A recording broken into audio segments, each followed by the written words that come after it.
Now, in this sense, utilitarianism, which informed all the thought of the 18th century, was really the doctrine of a country, of a period, of a class that felt that it was on the upswing. But since the doctrine took so many different shapes, it's hard to pick the quintessential 18th century utilitarian.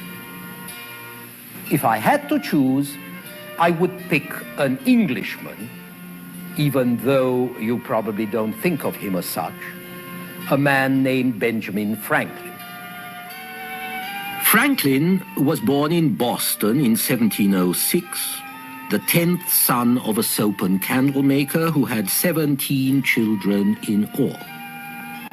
He began work at 12, he was trained as a printer, and he began to make money by printing paper currency for Pennsylvania and some other colonies. Like other printers, Franklin also diversified his business by bringing out a gazette and an almanac, which was called Poor Richard's Almanac. Almanacs were very popular publications because you didn't really have to read well in order to consult them. You could pick up bits and pieces of information and wisdom in potted form, a bit like the Reader's Digest. And Franklin's Almanac printed a lot of proverbs and jokes, and it soon became very popular.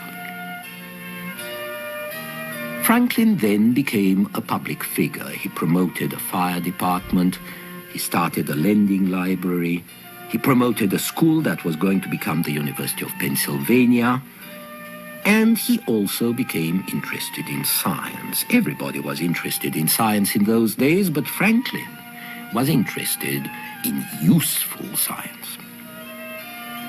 He invented the Franklin stove, which he called the Pennsylvania fireplace, and which he refused to patent as a philanthropic gesture.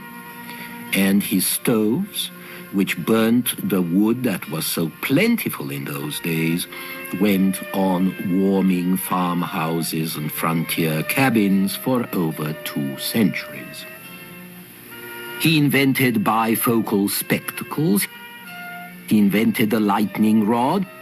And when he went into public service, it was first as Postmaster General of the Northern Colonies, a job which combined public utility and private profit very nicely. You probably know Franklin better as a diplomat in England and France, and of course as delegate to the Second Continental Congress, where he helped to draft the Declaration of Independence.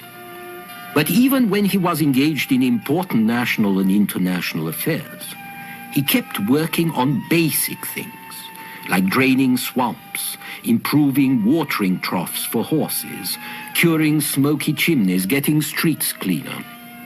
And when he was criticized for paying attention to such trifling matters, he answered, "Human felicity is produced not so much by great pieces of good fortune that seldom happen, as by little advantages that occur every day." He explained that if you teach a young man to shave himself and to keep his razor in order, you contribute more to his happiness than if you do something more grand, because, I quote him, he escapes the frequent vexation of waiting for barbers, their dirty fingers, offensive breath, dull razors. He can shave when he pleases and with a good instrument. In his autobiography, Franklin insists that God helps those who help themselves. A person's fate is largely determined by his or her acts, he declares, and if you want to win, learn the rules of nature, especially human nature, a subject in which Franklin is just as realistic and pragmatic as in every other. In a way, his Poor Richard's Almanac serves as a guide through the hazardous territory called life. How can you depend on others when you can't depend on yourself? Why blame wolves for eating sheep when men eat a lot more than wolves do? The better you understand the world, says Poor Richard, the less you like it. But Franklin didn't despise his fellow men, he just didn't exalt them. They were fallible, self-deluded, cruel, thoughtless, and yet they were capable of enlightenment, of improvement.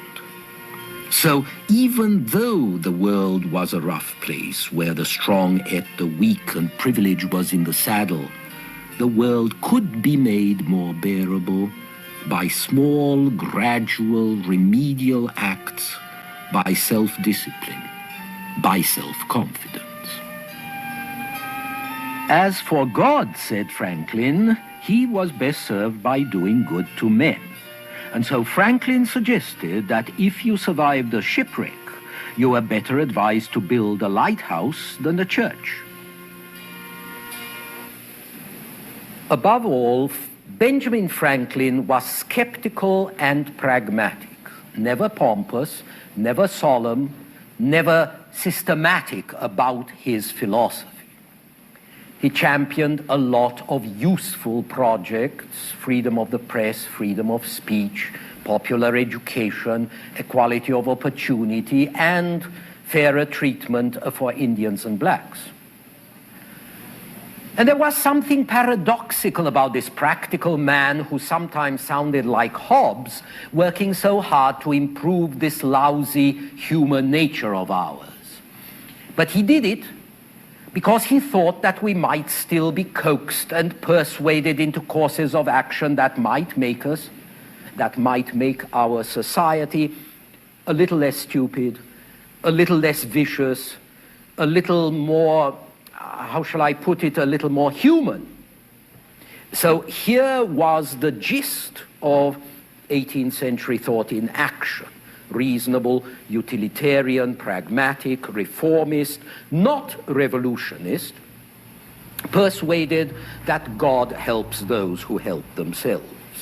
And it was going to express itself dramatically and effectively by 1776 in the American Revolution.